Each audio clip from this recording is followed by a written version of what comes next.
Welcome to the Shred the Spread podcast, episode 28, Picks Saturday. If you're new, thanks for tuning in. And if you're returning, thanks for coming back. I am your host, Jared. And as always, on Picks Saturday, I am joined by my right-hand man, my partner in sports betting, Dynell.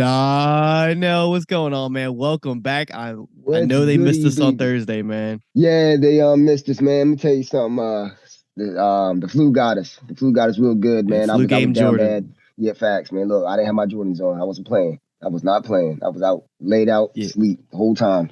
It sucked. It really sucked because I really wanted to talk to y'all about what happened last week. The Grinch stole Christmas last week. I'm not gonna lie to y'all. I was kind of pissed off. They got me for my money, but it's all good. We're gonna bounce back again this week. Hopefully the refs don't, scrape us out of this one. Yeah, as you could tell, still a little stuffy, so I'll do my best to keep it together. This will be a pretty short episode. We're just gonna do a quick recap, and then we're gonna go over our picks. No teaser, no money line round robin. We're gonna try to keep it short and simple because we do have games Saturday, and then we have games Sunday. So we want to get this episode out as soon as possible. So just a quick recap from last week. I went 3-1, and Dynell had a heartbreaking 1-2. What? As you guys remember, we had a bet off. We had a last minute bet off. I added the Raiders -1.5 to my card to go head to head versus Dino. He had the Patriots +1.5. I'm sure you guys know what happened in that game. Jacoby Myers literally threw the game, literally threw it. He threw the ball to the opposite team. For some reason, he thought Mac Jones was open 30 yards behind him, and Chandler Jones just so happened to be back there and get a interesting pick six. So I went 3-1. Dynell went 1-2. The game that we both missed was the Commanders -4.5. Dynell nailed the Bengals -3.5. Obviously, you lost that Raiders bet. And then I got lucky with the Jaguars +4.5. What a second half comeback by the Jaguars. And it was even better that they reversed the Cowboys. And then Bears +9 versus the Eagles. So yeah, we'll hop right into it. And I will go first with my pick. I have 1, 2, 3, 4, 5, 6. So I'm giving an additional few picks this week. Dino is giving four picks. So that's our little Christmas present to you guys. Six I'll be picks, playing man. The all of same. my I'll be playing all of my picks. I'm hot, so instead of limiting myself, I'm just gonna play the board and whatever I like, I'm gonna play. And same thing for Dino. So I'll go ahead and get started. My first pick's an ugly one. It's the Panthers +2.5. And there's a few reasons. Number one, why is this line 2.5? It makes no sense. Everybody who sees this game is going to click the lines -2.5. It seems like the book is begging the public to take the lines. You're getting it just short of a field goal. This Panthers team is not nearly as good as the Lions, but something just smells fishy here. And if we remember 2 weeks ago, this Panthers team actually looked really, really solid with Sam Darnold.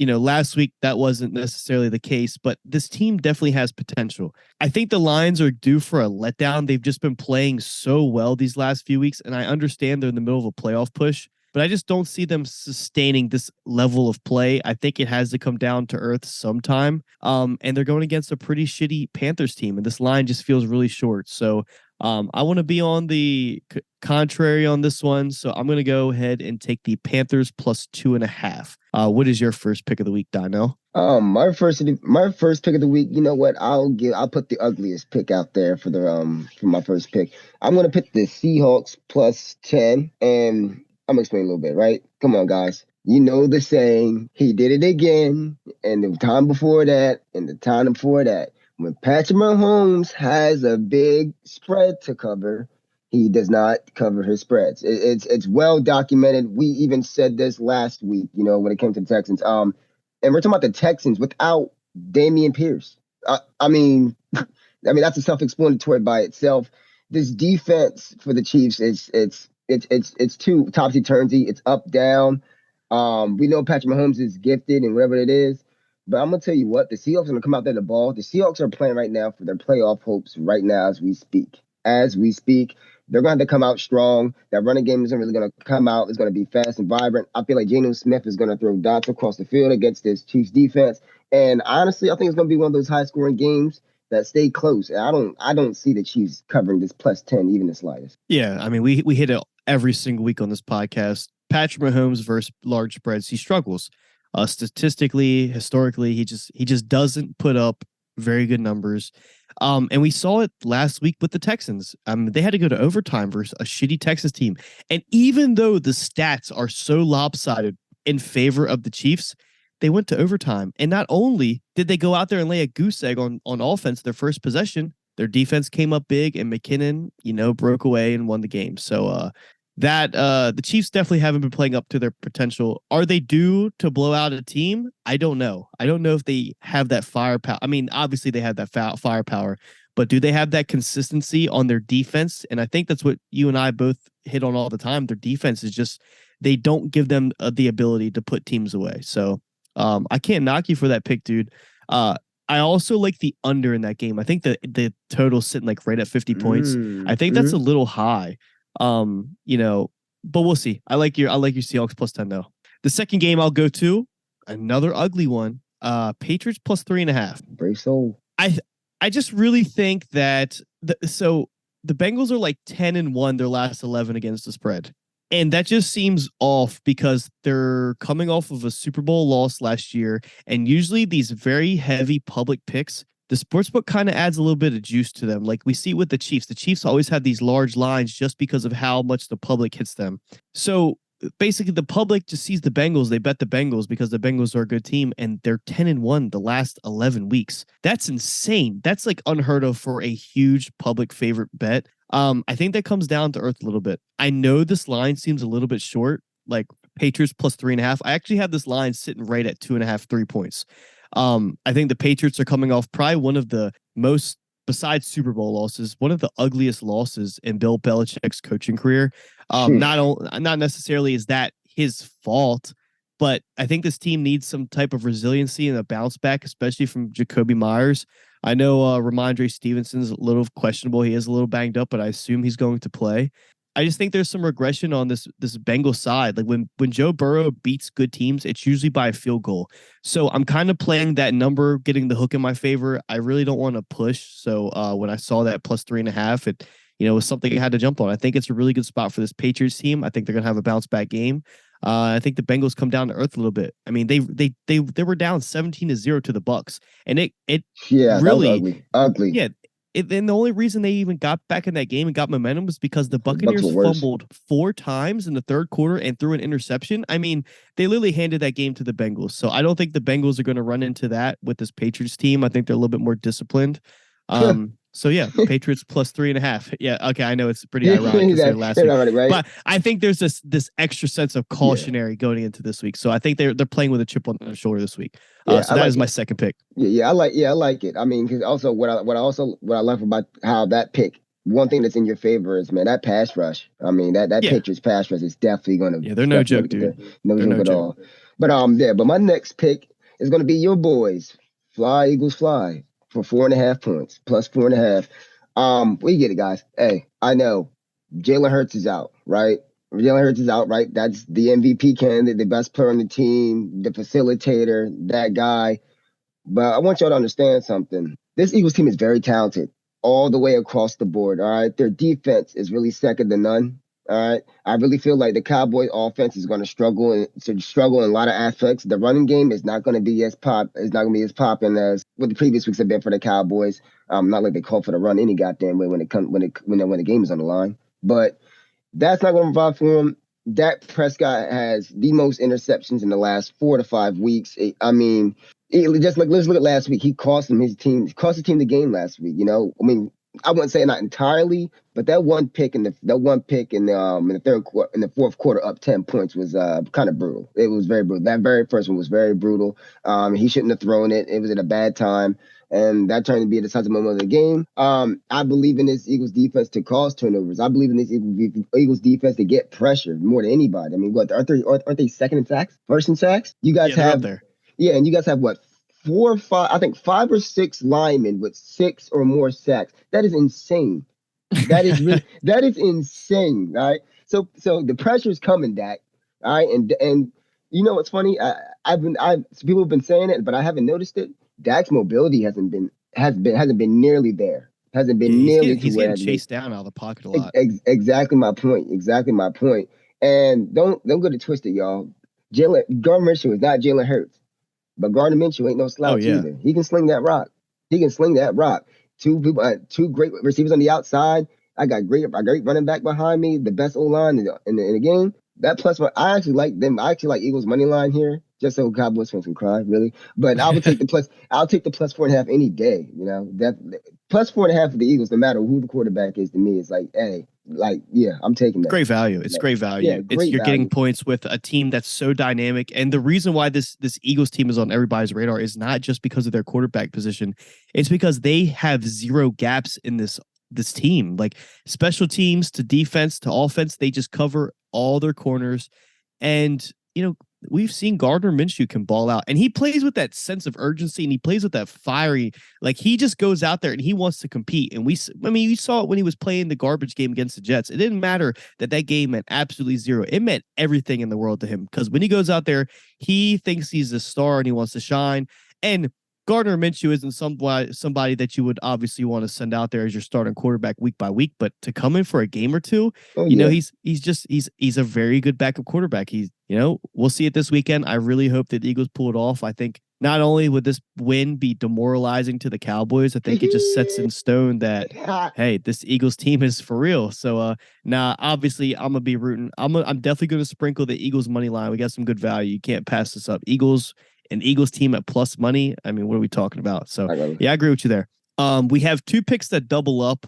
And because I do have a couple more picks, I'm gonna let you do the ones that double up just so All right, right, yeah, we're and not just rambling on. So I will move down to Packers plus 4. Now this is right. an interesting one. And I know I'm kind of going against the grain on this one because they are playing the Dolphins, and the Dolphins they haven't necessarily been playing their best football, but they've been playing pretty solid.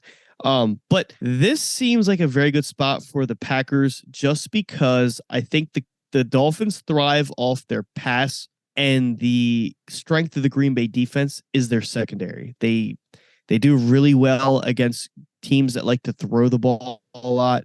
They're not so much strong on the defensive line, and I think Tua is kind of getting into the zone where he wants to drop back quick passes. And then on the flip side, this Miami Dolphins defensive line has been kind of underwhelming against the run this year. I know they picked up Bradley Chubb and they kind of got a few run stuffers on that line, but they're really weak, it seems like, at linebacker, and they're having trouble limiting these decent running teams to, low yards per carries. So with the Aaron Jones and the AJ Dillon 1-2 punch, I think they can keep this game very close. I think they can eat up clock. If they And call the you right can kind of plays. you can kind of see over the last few weeks the Green Bay Packers have kind of developed this identity now. Like they know they want to run the ball, and now it seems like Aaron Rodgers has a serious chemistry developed with Christian Watson. And it sounds crazy because we all thought it was going to be Dobbs or Lazard, but for some reason, this Watson dude, him and Rodgers are always on the same page. He's got speed, he's got size, he's got strength, he's got everything that he would need. And Xavier Howard, he's still a very good corner, but he hasn't been playing his best ball this year. So we'll see how that matchup looks on the outside. But I think this Packers team keeps the ball rolling. I think they can keep some good yardage on the ground, and I think this game stays close. I think the Dolphins win, but I think it's a very narrow margin. So my third pick is the Packers plus 4. A quick question on your pick. If the game, I just want to ask you this. Let's this little fun question. If the game was at Lambeau, would you see this line would be at? Would it be the same, or would you think it would change? If the game was at Lambeau, I say this line sits at 2.5. Thank And you. I know, Okay, and it's good. basically because the Dolphins in cold weather. Right, exactly. That's all. That's all I wanted to say. I just wanted to say. That's one thing. Like if it's 2.5 here, I'm gaining 1 point, but like I think this Packers team isn't as I think they've been progressively getting better, and this Dolphins team hasn't really showed me that they're like gonna blow teams out right now. So that's really one of the big reasons why. Right. I mean, they never did. They never did the whole season anyway. The Dolphins never did the whole season. So Yeah, and they yeah, always your let point. teams back in. Yeah. Exactly. Yep. All right. So my next pick, like I said, it's going to be a double. It's going to be one double up. So I'll go with one of them. I'm going to do the Commanders plus 7. I'm going to do my homeboys on this one. It's funny, guys. This might surprise people a little bit. Now, honestly, the Commanders offense have been basically utter shit. I mean, granted, all penalties aside, last week, the offense just could never finish. They can never finish. They always usually kick field goals, field goals, field goals. Expect this game to be a low scoring game. Everybody talks about the 49ers defense. I'm telling you something, guys. The Commanders defense is damn near a replica of the 49ers defense. That man, Chase Young, yeah, he's coming back. It might be for only 12 to 20 plays, or it might be on pitch count. But I'm telling you right now, those 12 to 20 plays is going to be a difference maker tomorrow. All right. Fun fact, Chase Young's first defensive touchdown came against who? The 49ers, his rookie year. It was he forced a fumble, picked it on up, and ran all the way back for a touchdown. I will never forget that. That was definitely his first career touchdown. But I'm gonna be I'm gonna be real. I don't see Bryce Purdy working this defense. I honestly don't. That front four is gonna get to him. It's gonna be the most talented front four he's ever faced. All right. I feel like this unit has been collectively playing better as weeks through on. What, the Giants 20 points here, 13 points here. These guys they've been balling out. They've been a top 10 defense this whole year. Especially been playing well of late. They struggled early, and now they're a top 10 defense now in the current standings now. So they've really been picking it up. And that's what I'm banking on. It's gonna be a defense, it's gonna be a slugfest, it's gonna be a defensive ball game. I don't think the 49ers, when you look at the perspective of defense, right, top 10 and their defense, I don't think their defense is 7 points better than our defense. And kind of in a sense, So it's gonna be a low scoring game. I wouldn't blame you guys if you took the under in this game as well. But I really believe this command is going to cover these plus 7. Yeah, I think that number is like perfectly priced. Exactly. I think you're getting a Niners team who is very strong in their defense is the heart of that team. Purdy's obviously playing well, but I think he's playing above, I think he's playing above what his true identity is, just because of how much of the cruise control he is because of that defense. But don't get me wrong, like I would not be shocked if the Commanders win this game. Like they're playing, please. Yeah, and I'm not even saying that just because like I'm talking to you. I'm saying that like genuinely, this Commanders team is they're well rounded. Obviously, Chase Young coming back is very, very crucial. And I think one of the biggest reasons I like this game so much is that because just obviously I'm on this game too. If for those on the podcast listening, so we both have Commanders plus 7. But just to not just go into so much detail, but just one of the big reasons is for some reason, when Shanahan is a large favorite, he plays extremely conservative with his play calls and his defense, and he almost plays not to lose instead of to win. We've seen this several times. Shanahan is a big favorite. He struggles to cover.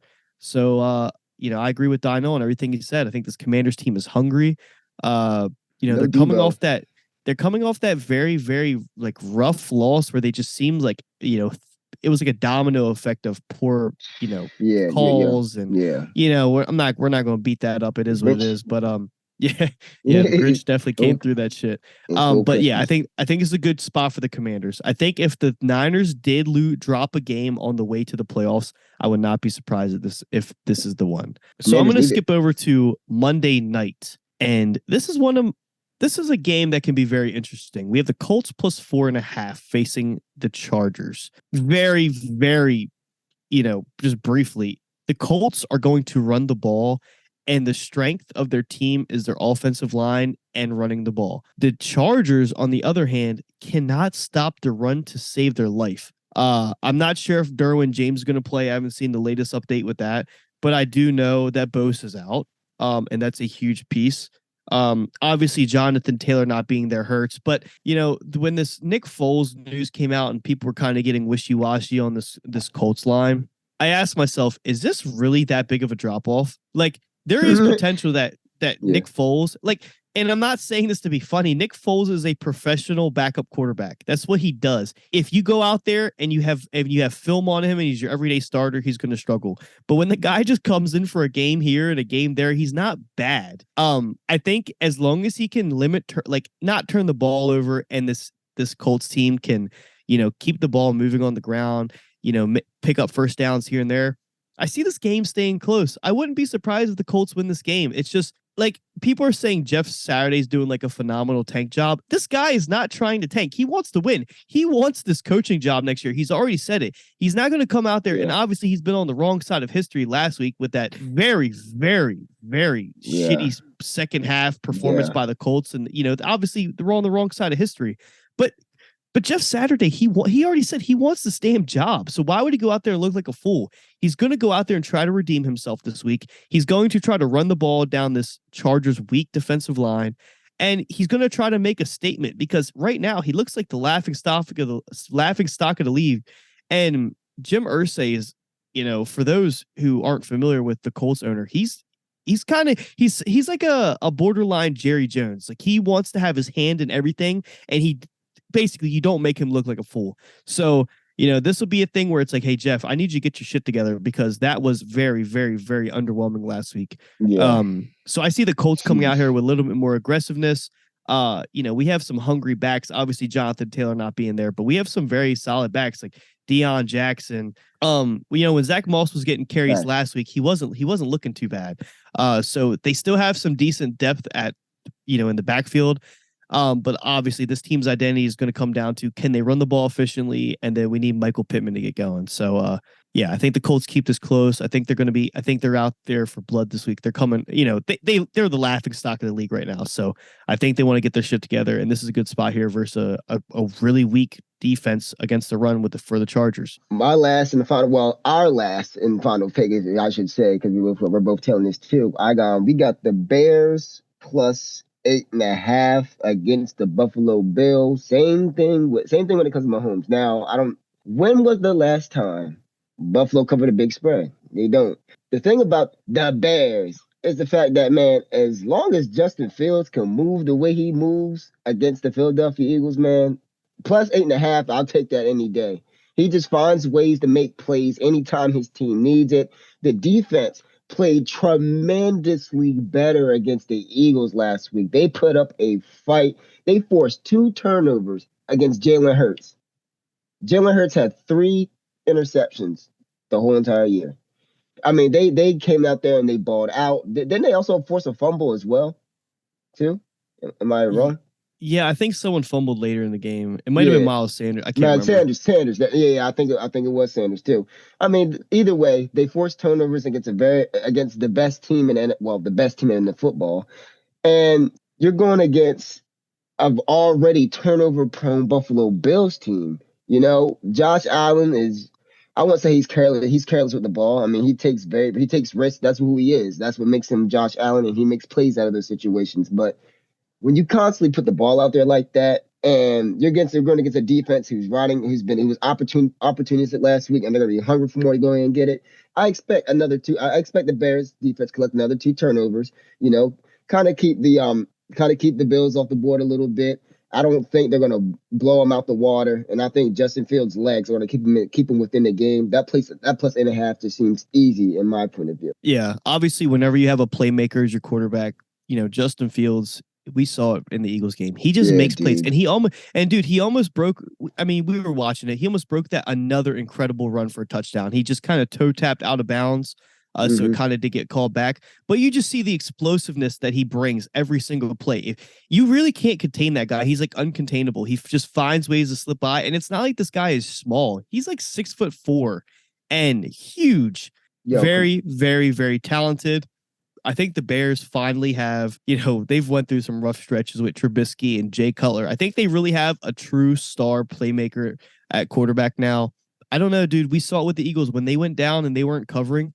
He runs outside the pocket, extends the play, finds someone wide open, and they cover the spread. So with the Bears, and especially at home, you gotta be able to just take the big number. And we got to remember, this Bills team is not the same Bills team they were at the beginning of the year. I know they're getting so much love because I think they're the favorites to win the Super Bowl still, which is insane. And it's probably just because they beat the Chiefs early in the year. But in reality, Josh Allen is not this gunslinger that he's been that he was last year. His elbow is still banged up, so he's using his legs more. And when you have a team that's going to run the ball more, generally speaking, they don't put up as many points. So I agree with you. My last pick's also the Bears plus 8.5. I think we're getting it at a good number. Obviously, I would love if it got to 9, just to get to that next key number, but can't go wrong here. I like the Bears here. I like them to keep it close. I think Justin Fields he's just going to make plays with his legs. So that's all of our picks. Just to recap, I am on the Panthers plus 2.5, Patriots plus 3.5, Bears plus 8.5, Commanders plus 7. Packers +4, Colts +4.5. And then Dynell, his 4 picks are the Commanders +7, Bears +8.5, Seahawks +10, and Eagles +4.5. Dynell and I are both on the Commanders +7 and Bears +8.5. So do with that information as you will. Yeah, dude. I think I'm just trying to stay hot. 3-1 last week, 4-0 the week before, 3-1 the week before that. So I mean, I'm on cruise control. I'm seeing the board really, really well. Obviously, for those of you who follow the podcast, we do our huge breakdown on Thursday of all the games. Our plan is to have that back next Thursday. So just stay tuned. You can follow us on Twitter at @shredthespread_. That's kind of our only main forms of communication right now. So you can do so on Twitter. If you're into TikToks and stuff, we're trying to get some more content out there on TikTok, but you can follow us on TikTok at @shredthespread. Yeah, we just got to get back on track. Eventually, we want to get back into the recap Monday, so we'll have a full schedule. But, we're coming to the close, of the NFL season. So, anything you going to say, Donnell? I mean, yeah, man, this is the week of the underdog week this week. I mean, look at the picks. Plus. That's all I see. Pluses, no minuses, pluses. We positive this week. So, yeah, this is the week of the underdog. And look, I'm going to tell you something, bro. I'm going to give you credit for last week, too, man. So, you have been hot. The fact that you went 3-1 on a week where it was probably the nuttiest fucking week of football, I give you absolutely props. I give you 100% props. Hope, man, stay hot. You got 6 picks this week, bro. I hope you go 6-0. I hope you go 6-0. I'm gonna throw all the blessings your way. Throw all your blessings. If I go 6-0, you at worst go 2-2 because you got 2 of the same picks. Damn right. That's what I'm saying. Yeah, dude. There's a lot of games. There's going to be some entertaining football. We got some teams hanging on by the string, for their playoff hopes. I hope to see some good Commanders football this week, man. I think let me tell you something. You will. You will. The one thing about the then Washington football team and then Washington Redskins, shit. With Ron Rivera under their helm, they always struggle early and finish strong, right? So we're in a position now where we have to win at least 2 of these next 3. And it's crunch time. Nah, these boys are ready, man. I really feel like we're primed to get this done. Actually, I don't think we're primed to beat the 49ers. I'm actually absolutely confident. Just stay tuned on Christmas Eve at 4:05. That's all I got to say. Yeah, we got some good football. Yes. We got 3 straight days: Saturday, Sunday, and Monday.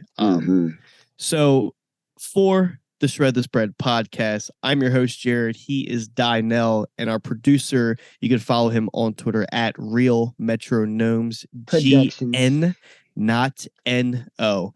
Obviously, we want to wish you guys a happy holiday. Thank you so much for all the love we've received. Thank you so much for listening. Our numbers just constantly go up week after week, and it's awesome. It drives Dynell and I just to keep doing this. We love doing this. So obviously it's coming to the latter part of the season. We'll be here for the end of the season and playoffs. We're going to have some ideas of what to do when football ends, so just stay tuned for that. But I think it's going to do it for us until we come back for preview Thursday. So, with that being said, me and Dynell are going to get on out of here. Got some stuff to do, get ready for the holiday, and then we'll be back Thursday. So, anything else you want to say, Dynell? Tell Vegas to bring my what? My money. Bring me my money. Yes, sir, man. Thank you guys so much for listening. We will be back on Thursday. Dynell and I, the same duo as usual. Thanks for listening.